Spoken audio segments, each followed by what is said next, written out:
Hello, and welcome to United Way's third United for Justice webinar, Answers and Uncertainty, Exploring Vaccine Equity. I'm Bob Giannino, Anson President and CEO of United Way of Massachusetts Bay and Merrimack Valley, and I'm honored to be with you today. I'd like to take a second to thank Bank of America, our presenting sponsor for our DEI webinar series, and Aetna CVS for their sponsorship of today's seminar as well. While United Way is not the first organization you may think of when it comes to medicine or scientific breakthroughs, there is no question if there was ever a time for an organization named United Way to convene a conversation, this is it. What COVID-19 has shown us is that we are all in this together. We are united in the fight against COVID-19, united in the long road to recovery, and united in the hope that a vaccine has brought us. We are all also deeply invested and united in the belief that the recovery this vaccine will hopefully provide must be, at its core, equitable. It must be equitable because COVID-19 has also thrown a spotlight on what many already knew. Our communities have deeply embedded inequities. Communities that were already hurting are hurting even more. The rate of positive COVID-19 cases among Black and Latinx residents is 3 times as high as the rate among our white neighbors. For hospitality workers, retail workers, and other hourly employees, many of whom live paycheck to paycheck, with no clear options for recouping lost wages, the impact of this crisis has been nothing short of disastrous. More than 160,000 families are at risk of falling behind on housing payments. 1 in 8 families is facing food insecurity. Through our unique role in the community, United Way has been at the forefront in direct relief efforts over this past year, providing over $2 million to food pantries, shelters, and other meal distribution programs specifically for the expanded purchase of food. This money has provided food and supplies like diapers to tens of thousands of people. Providing over $1 million specifically to organizations supporting vulnerable tenants, helping thousands stay or keep their homes and apartments. And providing $4 million in targeted assistance to families who lost wages during the shutdown, particularly immigrant families and others not able to access unemployment insurance or federal stimulus funding. As we continue in our recovery efforts, the emergence of vaccines has been a reason for hope, a light at the end of an unimaginable tunnel. But we know the vaccine has brought with it uncertainty and confusion. It's brought mistrust and reignited old fears in communities of color about medical testing and unequal healthcare. And we know the rollout of these vaccines has not met the moment when it comes to equitable distribution, as we continue to see communities of color disproportionately affected by COVID-19. Today, we look to an inspiring group of individuals to have a conversation about this vaccine, the answers and the uncertainties. In preparing for this conversation, we sought to bring together a group of experts, each with their own perspective in the role of equitable vaccine distribution. I'm certain we'll learn a lot from these individuals and from our conversation today.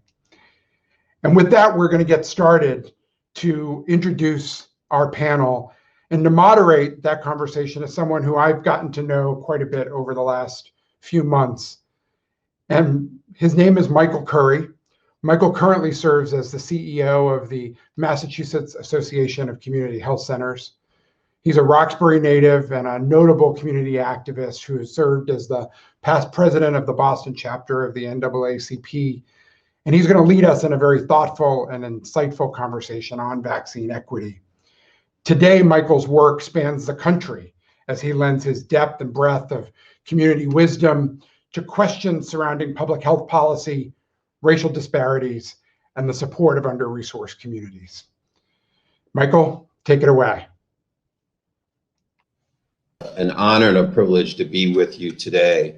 Bob, I share your comments that the relationship that you and I have built, I was already a longtime fan of the tremendous work that United Way does. But I think this pandemic has really given us an opportunity to really become more familiar with each other as organizations, and quite frankly, the lives that we save, the conditions that we change in communities across the Commonwealth. So it's an honor and a privilege to join you. I am the president and CEO of the Massachusetts League of Community Health Centers. I get to represent every day 52 community health centers across the Commonwealth, serving over 1 million patients out of 300 practice sites. And as you can imagine, they're the tip of the spear in this outreach and effort to deal with COVID-19, the testing, the contact tracing, the COVID, the non-COVID care, as we talk about social determinants of health before this pandemic and the disparities that played out, and now those disparities that are exacerbated by COVID-19. And now, in the eye of the storm, to get these vaccines out, as we understand that it's a tremendous challenge, a historic one, and has come with some revelations around our inability to get these out in an equitable way. So I want to say thank you for being here today. I think just sort of teeing off the conversation for today, someone called me this morning and said, when will this be over? And they were talking about a mix of things. They were talking about COVID-19 and the new data around some younger people that are having adverse consequences of COVID-19. They were talking about the shortage of J&J. They were talking about the lieutenant that was pulled over in Virginia and tased, sprayed and arrested, at least initially. They were talking about the shooting in Minneapolis just in the last few hours in the protests in the street. And that words rang out to me, when will this be over? I think part of our conversation today, we can't talk about all those issues that are playing out across the country, but what we can talk about, and I look forward to talking about today, is this issue of COVID-19 and the vaccines and the equitable distribution of those vaccines. We have a phenomenal panel today. I get to have these conversations both here and across the country, especially now that we're virtual. You don't have to jump on a plane to have these conversations now. You can jump on a panel discussion in another country, as many of our panelists know, but you get to hear them today and to get their insights. So I want to jump right into the panel and introduce you to who you'll be hearing from today. And again, it's an honor to have them join us. So I will introduce them and then I'll leap right in with some questions. Dr. Sri Shagaturu is the Chief Medical Officer of CVS Caremark, where he focuses on enhancing the quality of services provided to millions of its members and patients, while also contributing to the overall mission of CVS Health. Previously, Dr. Sri, as we call him, was the Chief Population Health Officer at Mass General Brigham, serving over 600,000 lives. Additionally, Dr. Sri is a practicing internal medicine physician at Mass General Hospital and a lecturer at Harvard Medical School. Welcome, Dr. Sri. While I have Dr. Sri here, before I go to the next speaker, I just want to announce something that I think people are just hearing as we honor physicians today too.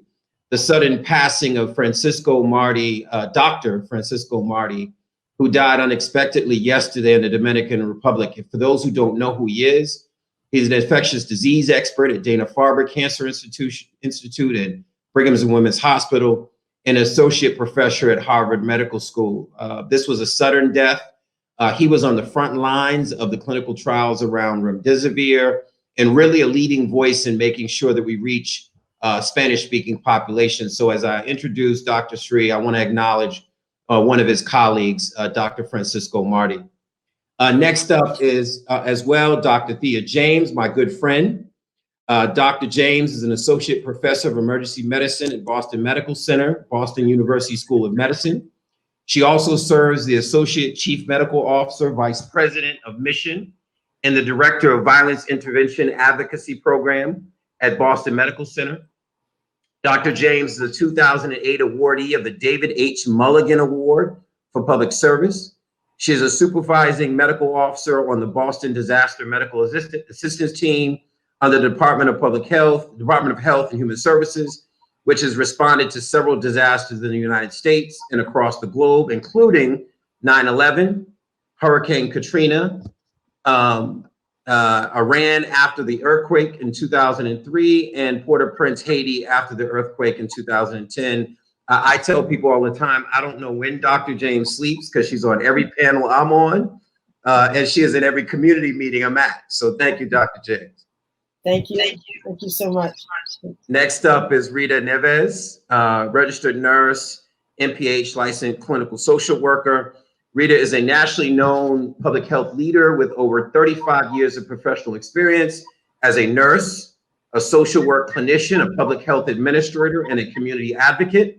She is currently serving as an interim executive director of the Boston Public Health Commission in December of 2019.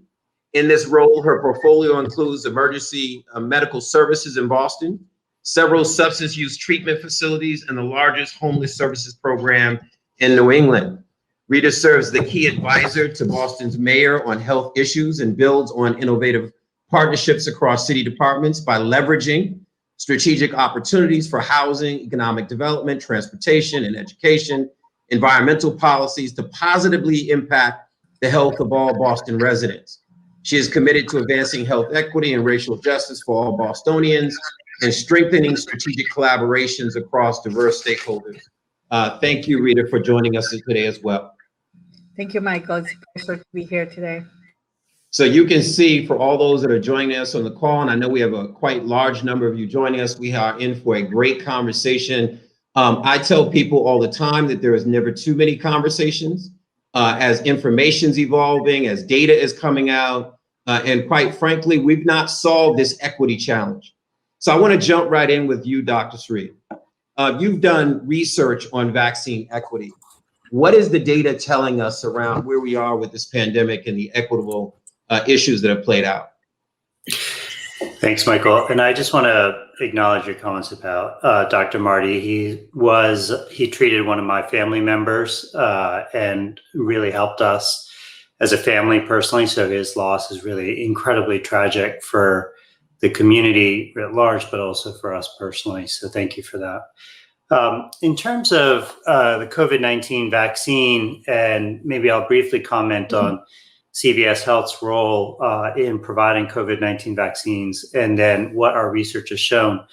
So CVS Health has been providing COVID-19 vaccines from the early part of the COVID-19 vaccine rollout, starting with our nursing homes across the country, where our most vulnerable citizens, those elderly living in congregate facilities, are most at risk of contracting COVID-19, and CVS Health partnered with the CDC to provide for over 45,000 institutions across the country, over 4.5 million vaccines. 250,000 of them are here in Massachusetts, vaccines for skilled nursing facilities, assisted living facilities. And then we have now provided vaccines across the country in our CVS vaccine locations, in our retail pharmacies. We have the capabilities to do up to 20 to 25 million doses per month. And as we have just surpassed providing over 10 million vaccines across the country. And so as we've been conducting these vaccinations, we've also been conducting ongoing surveys of vaccine acceptance and drivers of hesitancy. And what we have seen is that we've conducted national surveys that mirror the demographics of America across the country. We've conducted them essentially every month. And we have anywhere between 2,000 to 5,000 individuals that are in these surveys.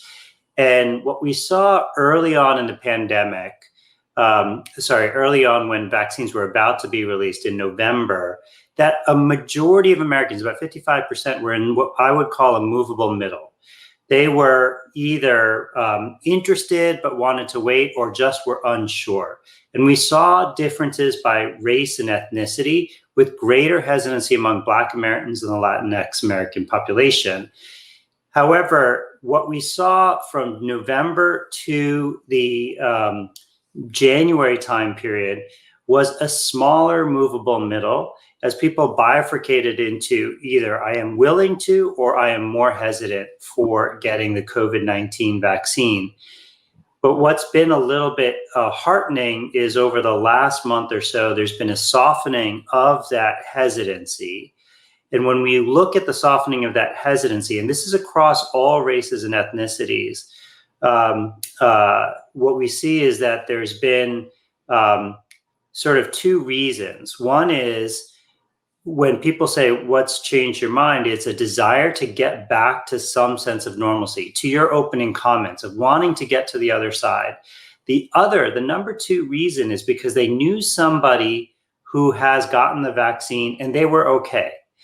And that, what I would call a network effect, as we see more people getting vaccinated, that is helping to soften that hesitancy.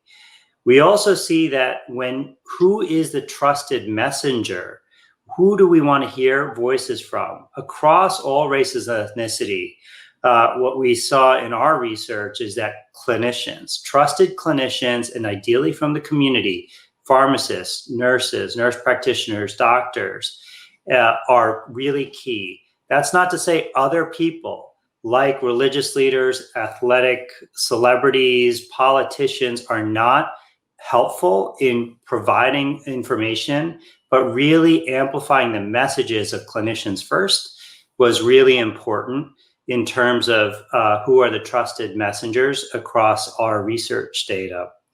And so we still have a lot of hesitancy, and I know we're going to have a lot more discussion across the conversation, but I just wanted to share some of our initial research that we've seen across the last couple of months, how it's changed over time, why people are willing to get vaccinated. And I would say for those who are hesitant, my last comment here is that they are most concerned about safety and efficacy, is what we see across all communities, is they want to hear messages about, is this safe and is this efficacious from their clinician. So let me just pause there. I hope that was helpful in terms of overview of what we're seeing in our research. Dr. Sri, that was excellent. And I want to just come back to you and then we'll move to others on the panel. But there's some things you made me think about. So one, the early data in the early part of the summer 2020 had us concerned where large percentages wouldn't get the vaccine or said they wouldn't get it. But then we found out as the months went on that they would get it. We just had to get them what they needed, the information. They had to see others taking the vaccine, all encouraging. I think about where we are. So in sort of the level setters, 136 million cases of COVID-19 worldwide, 3 million deaths, just to let that sit on the listeners for a second. Because I think as we turn on our television, we get sort of weathered and numbed to those death totals. 3 million lives lost globally, 31 million cases here in the US, close to 559,000 deaths here in the US. Since this outbreak of this pandemic, and about 187 million vaccines, close to 620 cases here in the Commonwealth with over 17,000 deaths, doctor. I want, CVS has been a leader in this, and you mentioned some of the numbers and both on the testing side, on the front end of this pandemic, and now on the back end of getting vaccines in the arms. How are you reaching communities with your messaging? It's all that data that you talked about, the strategy. How are you doing it so effectively? Well, the numbers are staggering. And in one of the things that, I talk about with my own teams is that every single number is a human story and the families that are around that. And so we can't forget the human toll that each one of those numbers are. And then you multiply it by what you're talking about, and it's just overwhelming to even think about what our global community is going through, what we're going through locally. When it gets to access to testing, treatments, and vaccines, knowing the disproportionate effect that it's had on communities of color, especially when it's come to vaccines, we have really taken a very deliberate approach to how we ensure access to vaccinations. And so what we have done, when we get on a weekly basis allocations from the Centers for Disease Control, an allocation through the Federal Pharmacy Partnership to allow us to open up more stores. But it's really important for us to open those stores in hard-hit communities. And so what we have done is used the CDC Social Vulnerability Index, but down to the zip code level, which is a very specific metric that the Centers for Disease Control has, but it helps us ensure that we get to the communities that need vaccines. And race, ethnicity are a very significant portion of what drives that social vulnerability. In addition, we have a lot of information about the communities that we serve from our stores. We know who comes to the stores, and we know we have clinicians, we have information about those stores. And so every week as we turn on more stores, we do that with an eye towards race and ethnicity and equity. And what we have found by being very deliberate is that the people who are getting vaccinated in our stores, 34%, over 30%, last data I saw was 34%, are underrepresented minorities who are getting vaccinated in CVS, whereas in the country, the latest data was around 20% in America. And so being very conscious about where you locate and where you turn on and have access is critically important. And then it's amplifying those messages with partnerships with community organizations, with trusted clinicians, to make sure that people are aware that there is vaccine available in the community is also important. So it's not just location, but it's also that amplification with communication and partnership. And then as vaccine becomes more available, we have the opportunity to open off-site, non-retail based clinics, which expands it to additional sites. And then we also recognize that transportation can be an issue. So we've partnered up with Lyft to provide transportation vouchers for those who need it. So there are many strategies, but first and foremost is location, and second is communication to ensure equitable access. Doctor, thank you. Dr. James, I'm going to go to you next. Dr. James, I've had a chance to spend a lot of time with you in the last year, not only just in our virtual stuff around this pandemic, but to even be next to you. And I think about Boston Medical Center and the work that you're doing at Morning Star Baptist Church, and you're doing in other locations. But I stood with you as you were opening the site at Morning Star, and it was emotional for me.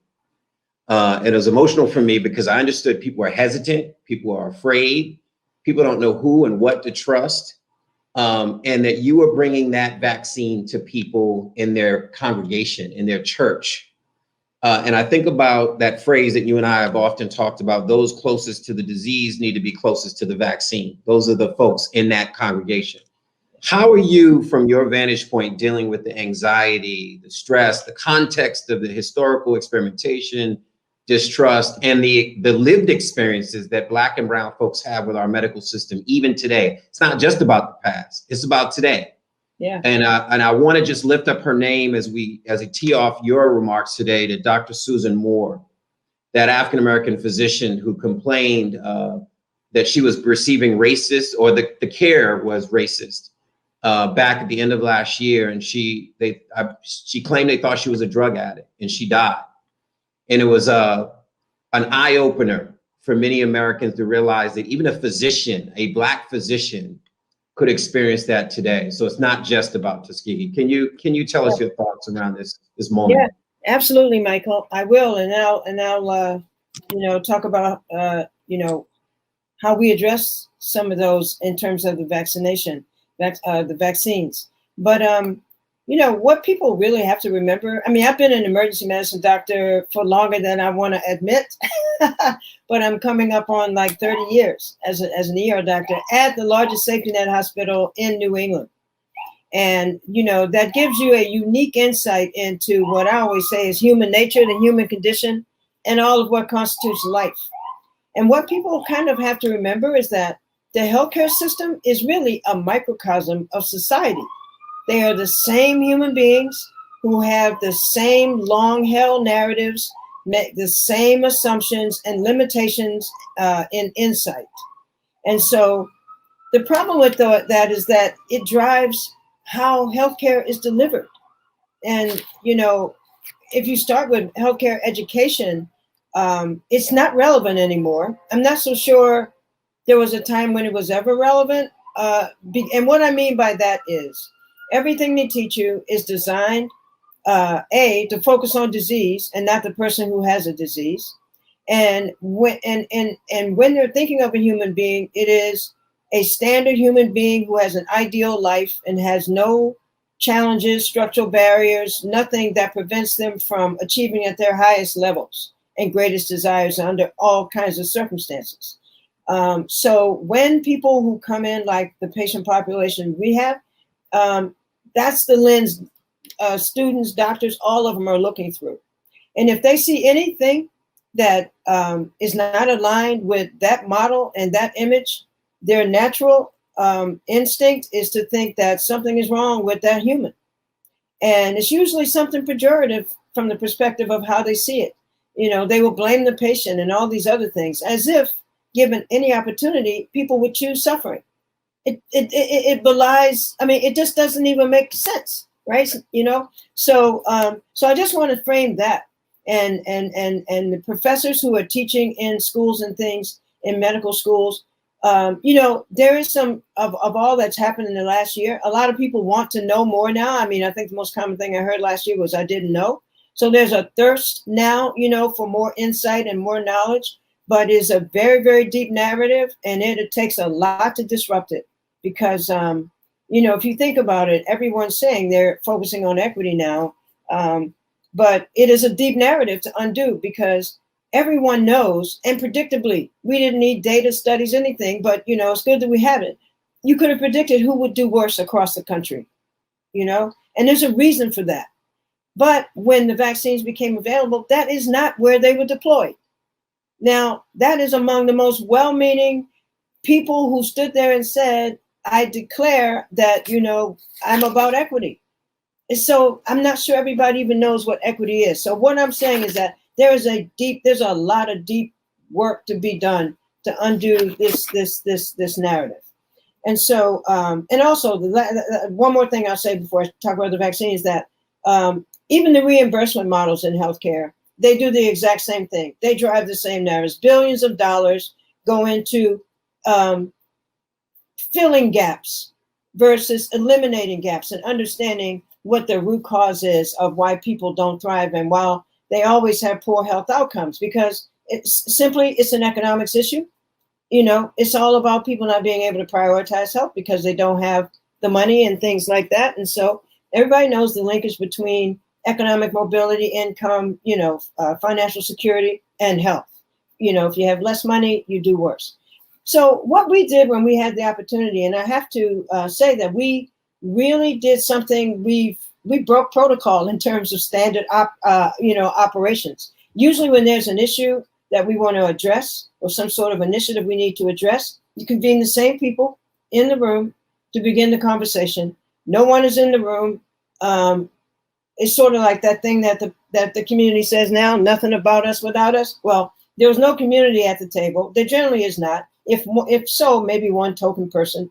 But what we did this time was to, first of all, I have to give great kudos to BMC for, we hired Trina Cherry, who is our Vice President of Community Engagement and External Affairs, and she and an amazing BMC team worked together. And what we did was convene people from the community, leaders in the community, starting out with the clergy and getting them on a Zoom. And that was intended to do two things. Number one, provide some information about the vaccine, you know, addressing all the various different, you know, anxieties that people have. And also, and the main reason was to partner with them to learn from them, to ask them, what would it take to be able to increase opportunities for access? You know, like what matters to people? What would be the best place, the best time? What should it look like? You know, what should the environment be? We took all of that from them. not being pejorative as providers and healthcare often, that's the usual approach, but having them tell us, and so that first outreach, just turned into multiple ones. We've done multiple convenings with different groups now, and it ultimately led to us setting up 5 sites in communities where people live who have the greatest anxieties. We're about to set up 3 more, as a matter of fact, and also, convening different groups, different languages, Latino populations, and we're talking now to the Cape Verdean population, Haitian population, black men, all kinds of various different groups, even social groups. So we've convened all those folks, and then even having in our hospital, the employees are the community. So we had a big gap in that too, in terms of people being, willing to accept the vaccine. So we've worked on all of that, and I think today we'll top 60,000 in terms of the number of people who we've gotten, vaccines in. Thank you, Dr. James. So there's so much in what you said. So one, congratulations to BMC on the topping 60,000. I want to echo what you said, Trina Cherry, the hire at BMC, to put her in that key position. She knows the community knows her. She has the trust of the community. So to Kate and the rest of the team at BMC, credit on that. You lifted up something else I thought was important, that we should have known who would be most likely to die. I often use the phrase, this is our national Katrina, that before Hurricane Katrina, it's no surprise who couldn't leave New Orleans, who didn't have money, who had diseases and illnesses that they needed to be treated and would be most likely to have adverse outcomes from that emergency disaster. So we're here again. Last but not least is, what is equity, right? And I think the fact that we've not all understood what equity is, we keep tripping over this issue of equity and how to do it the right way. And as you and Dr. Sri know, even from crisis standards of care, those early discussions to today, we're still trying to figure it out. I want to go next to you, Rita. You have like the perfect combination of backgrounds to bring to this work that you do. My favorite part of your background is you're an advocate, because to that point we just talked about, you need an advocate at the table, right? That my former predecessor at the Mass League Community Health Centers used to say, if you're not at the table, you're on the table or you're on the menu. So folks like myself can be very encouraged that Rita's at the table so that many of us don't end up on the menu. So I want you to talk a little bit about the role of the city of Boston that you're playing and making sure that we respond to COVID-19. You're crossing administrations right now between Mayor, now Secretary Walsh, to Mayor Janey. What keeps you up at night? What are you focused on? I think the participants on today's call would love an update from Boston. Thank you, Michael.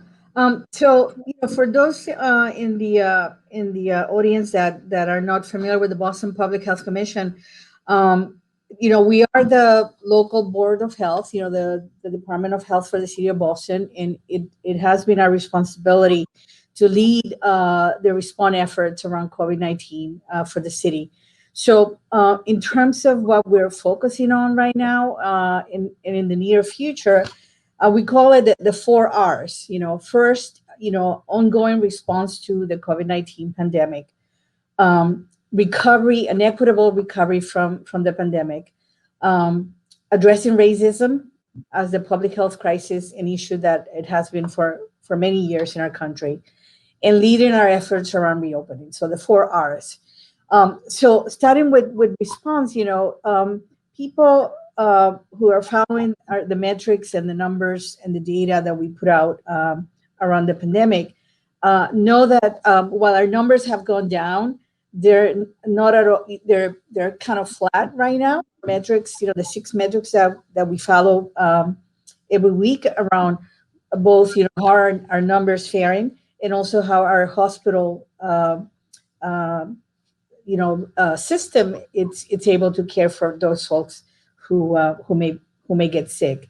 And so while our numbers are a little bit flat, are very high in comparison to our lowest number, which was last summer, the summer of 2020.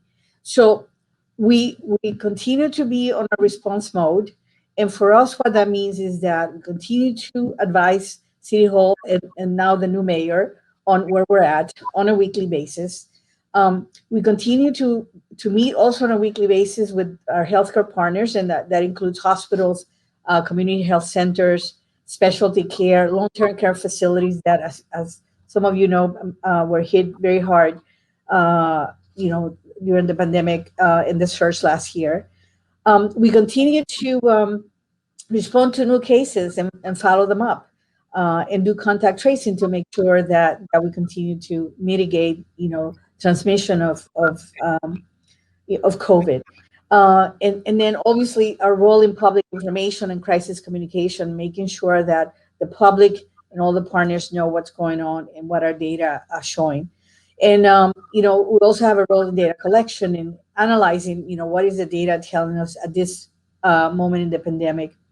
And now, since, November, December, transitioning into how we're should lead into the recovery phase of this pandemic, looking at social services, support for our communities, vaccine planning, coordination and distribution, and doing community outreach. And then in the role in terms of vaccination, looking at, knowing that this is part of our advocacy role. One size doesn't fit all when it comes to a vaccine, and we learned that very, very, very early. When we open up the first vaccination site in Roxbury, you may remember that the state who led the effort and the plan on how vaccines will be distributed in our state, identified Fenway Park as the first mass vaccination site. And when we first heard that was the plan, it immediately did not feel right, because Fenway as a mass vaccination site, we knew would not be appropriate, accessible, and would not be the type of place where, the communities that have been hit the hardest in our city would feel comfortable walking into. So the idea of coming up with an alternative site that we can, as the city, can open up and kick it off while we came up with other plans, came up, and we opened Reggie Lewis Center. So we learned a lot from that experience. We learned a lot with the fact that, we opened up registration, and 1 hour later, all of our appointments, but for one day, were taken within an hour. So quickly confirmation of right that the setups and the systems we have in place, if we let them happen the way they would normally happen, it would mean that only survival of the fastest, survival of the one who has a computer, survival of someone who has someone with a computer who could be by the phone and help them register right away, survival only for those folks that have someone who can drive them to a vaccination site. So we quickly could see that the systems that we put in place had to address all, eliminate and mitigate all the barriers to accessing a vaccine, and that we needed to be incredibly intentional in creating systems that really provided access to the folks that needed the most. So, we've done a lot of work in this area, and our work is not nearly done. Every week when we meet, we need to continue to find ways to, again, remove barriers and create access. So there's a door to a vaccine, a site for every person who has a different choice. If I want to go to a CVS, that you can go to a CVS. If I prefer a mass vaccination site, that I can walk into one and get it. If I want to go to my church and get vaccinated in my church, that we provide the opportunities for that to happen. So that's our goal in mind. And in some cases, we're actually doing the vaccination. In other cases, we're facilitating, advocating, working with partners, and making sure people know, all the places where they can go. The second issue we're focusing on has to do with recovery from the pandemic. And as we know, COVID has impacted our residents, many in a very disproportional way. So our role is to continue to identify those needs and gaps that may have been there before the pandemic and that have been exacerbated, and continue to deliver services from food and housing insecurity, economic development, mental behavioral health, long-term, impact that COVID is, we're also uh, so twice a week, all city departments meet with Mayor JD or with Mayor Walsh, and looking at what those needs are, what the data is showing, and how we can collaborate, among all the departments, in the city to make sure that we bring rental relief, social services grants that we're putting out, and soon, the dollars that are coming to our city through our American Rescue Plan will be also allocated in an equitable way by having a process where different groups and different folks from the city will have an input, and communities will have an input into where those dollars should go. We're also engaged in reopening, advising the mayor to ensure a data-driven reopening, and also looking at our 6 metrics, making sure everybody knows how we're doing and what needs to be tweaked to ensure a safe reopening of different sectors in our city. And lastly, but not less important, addressing racism as a public health crisis. The Mayor Walsh declared racism as a public health crisis back in the summer. He allocated some resources to the Boston Public Health Commission, so we're working on implementing ACE strategies in that area. And also, Mayor Walsh also created the Health Equities Task Force. Both Michael and Zia are part of that group, and that group has been very instrumental in helping inform the city on how we use a data-driven approach to tackling the disproportionate impact that COVID continues to have in our community. So that's kind of like a summary of the 4 areas of focus that we're working on. Rita, thank you. So 2 quick things. So one is it's interesting that the Charles Darwinism, the survival of the fittest that we sometimes employ in these circumstances, that really it's not the fittest, it's the most resourced and the most privileged people who can gain access to the services, and it disadvantages those Black, brown, immigrant, poor rural communities that don't have access or not resourced the same way. So thank you for that. Can you just repeat quickly the 4 R's? I know we have one of our questions online is to ask you to repeat that. People are taking notes, Rita, so they want to capture that. So response, ongoing response efforts around the pandemic, recovery from the pandemic, reopening, and racism. Excellent. And I'm going to go to Michelle Caldera, who's one of the leaders at College Bound here in Boston, one of the flagship nonprofits dealing with the communities that you're actually talking about that are most impacted in dealing with the reopening issues. So her question is, given that the rollout has been less than perfect, what are some of the things that can be done now to help correct or right size the process for those most impacted? Let's start with you, Dr. Sri, and then we'll move through the panel. Yeah, we're really entering a new phase of the vaccine rollout. What we had early on was limited supply and incredible demand, and now it's actually going to be inverting. And so I think we're going to have to actually be very clear-eyed and be thoughtful and understand a new set of lessons. And those new set of lessons are, what is it going to take for us to reach the last mile, to make sure that everyone has an opportunity and that we can overcome the hesitancy. So I would say a lot of lessons learned from the early pandemic and early vaccine rollout in terms of how we could effectively get the vaccine to the right sites to hit communities hard hit. But it's just a different set of questions. I'd actually be interested in how the other panelists are thinking about it. But I do think it's a different set of issues, and we have to make sure that we're conscious that it's a new phase that we're entering with more supply than there is demand in the next 2 months. Dr. James? Thank you, Michael. Although I level set with some really hard truths earlier, I'm really, really hopeful because of how much we've learned in the last year, as well as what we're learning with the vaccine rollout. And I think one of the things that has become clear and that people recognize is that we have to get closer to the people, and closer to the community, and relying on them, in terms of understanding what are their greatest reservations, and also trying to establish rapid trust, if you will.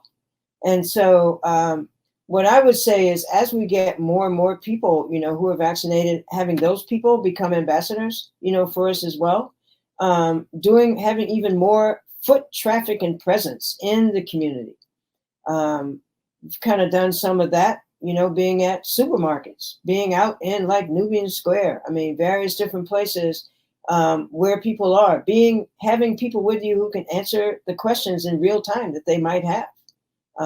Because there are a lot of things out there that people are believing. And so I would say just, disrupting all the things that have kept us from being like close, and leveraging the things that we've gained on in the process, and just moving forward in that direction, and not letting this be just a one-off, but having this be a transformation of how we engage going forward on every level.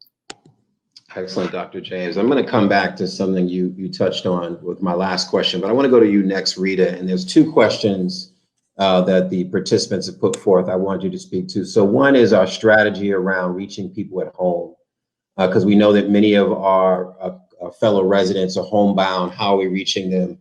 And then Sue Parsons asked the question, and if you can couple these, because I think homebound and partnerships are two things that come up a lot.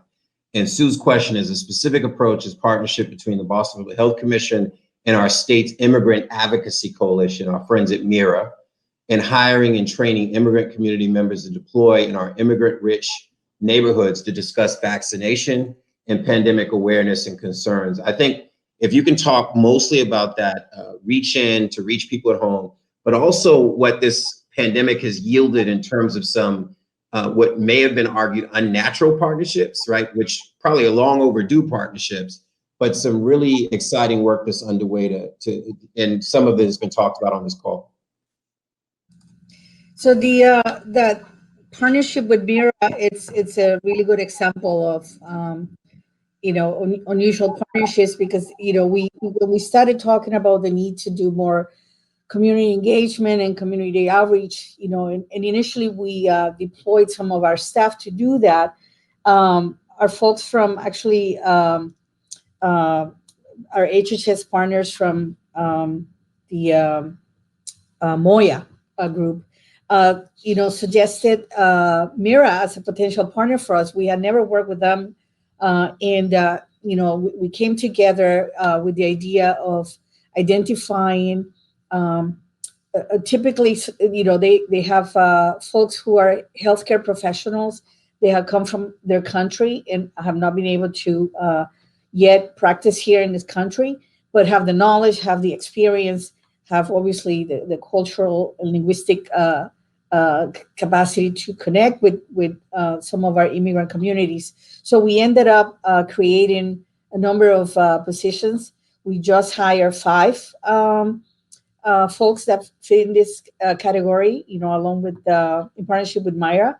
We trained them for a number of weeks and are ready to deploy them into communities with 5 different language capacities, for the languages that we had identified we needed to cover. So we're actually hiring 8 more, and our intention is to send each one of these folks teamed up with another partner with multiple messages.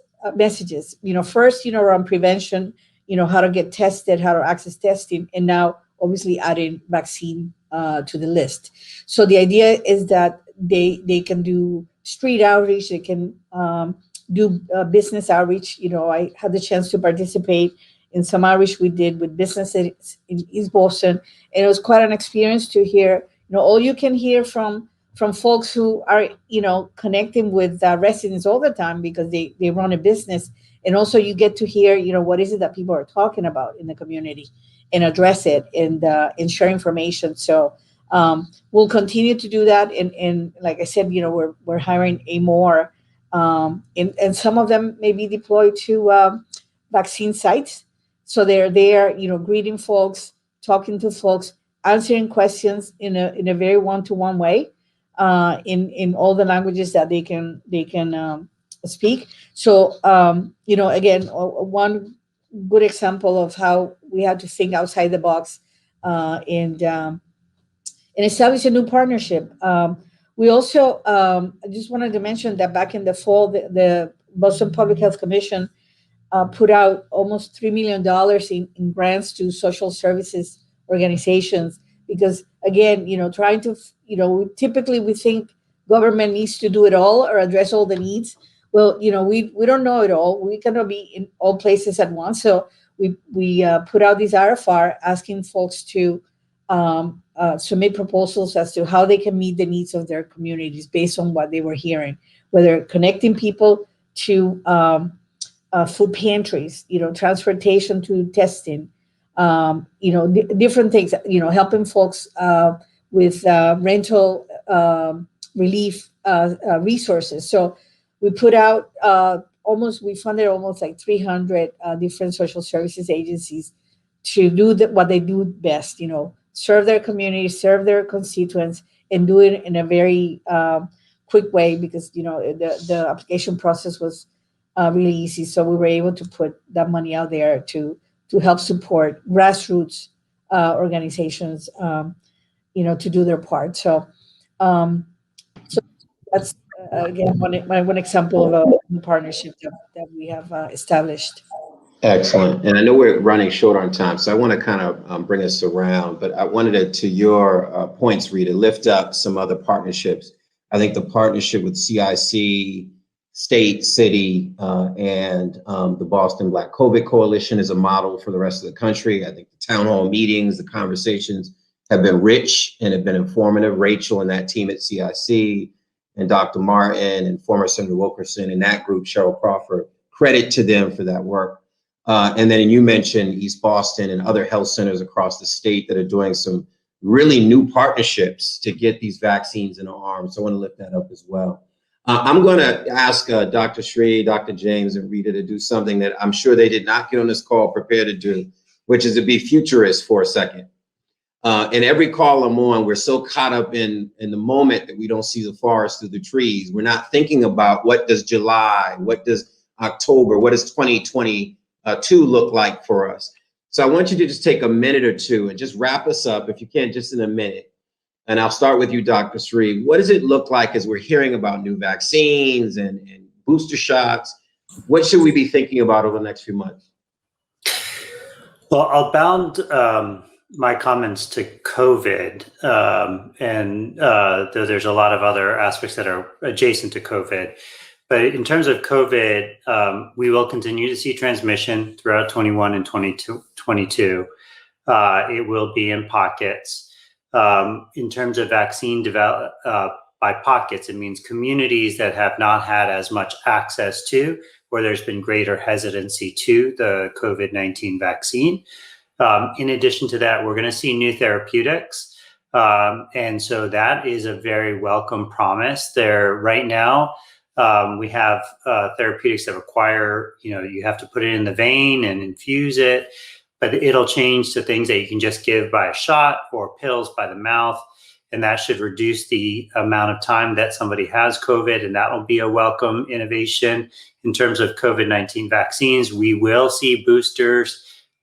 We will see co-administration with flu so that we can manage the flu pandemic, any rise in flu. We will see extension into children as we get to the later end of 21, below the age of 12 and into 22. So there's a lot of things to look forward to in our armamentarium against the pandemic, but we've got to make sure that our excellent healthcare is accessible to all. Thank you. And we won't have time to do everyone, but Dr. James, can you just wrap us up with a final comment, sort of what you're predicting and seeing in the next months and years to come? Yeah, well, what I think we'll see is greater intentionality to outcomes and what we intend to happen. Greater intentionality to not just address something that's sitting in front of you, but the first question to be, how did this happen? And what would it take for it not to happen again? And I'm not talking about the pandemic, because I'm not so sure we can stop a pandemic, but we can certainly stop how it manifests or change how it manifests. And I think there's been a lot that has brought people to a place where they can get to that place of being intentional about what they do and asking that question first: how did this happen, and what do we do so that it never happens again? I think people are ready to like change their minds, change their mindset, and disrupt these narratives that have been going on forever and move to a different place. No more parallel tracks for things, but making this a part of our foundational fabric of how we operate in a very, very transformative way. Thank you, Dr. James. I want to leave it there, and I think it's a great way to leave the conversation with some hope as we get these vaccines out, and there's a greater consciousness around what equity is and what we need to do to change this so that we are never here again, right? As there will be more pandemics in the future. I'm going to turn it back over to my friend Bob, and thank United Way for an excellent conversation.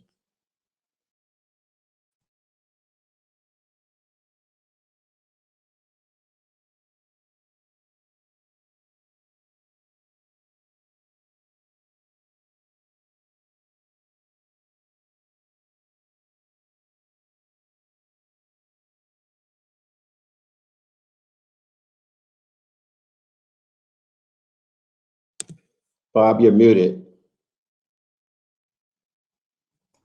Sorry about that. Every good webinar has to have one muting experience, right? Michael, thank you. At times like this demand unity, and United Way is honored to make it possible for our constituents and stakeholders to hear from these leaders like yourself and everyone on our panel who are leading on these issues and efforts each and every day. So Michael, Thea, Rita, Sri, we know you are incredibly busy working to bring health, safety, and hope to our community and to all of our communities. And we appreciate you taking the time to share your expertise with us and with our audience today. And I want to share my gratitude for everyone that joined today for this critical conversation. We want to thank the presenting sponsor of our United for Justice webinar series, Bank of America, and our friends at Aetna CVS for their sponsorship of today's event and discussion. If you were inspired today and would like to stay engaged and connected, please do. You can take a moment and invest in equity by clicking the donate button on the bottom of your screen. You can sign up to receive our newsletters that share information on the work that we do, how to volunteer and advocate for change. You can reach out directly to the organizations represented today: Boston Medical Center, Mass Association of Community Health Centers. And please stay tuned for our next United for Justice webinar, which will be focused on building diversity in the science, technology, engineering, and math careers. So until then, I wish you a great day, a great week, and great health. Thank you.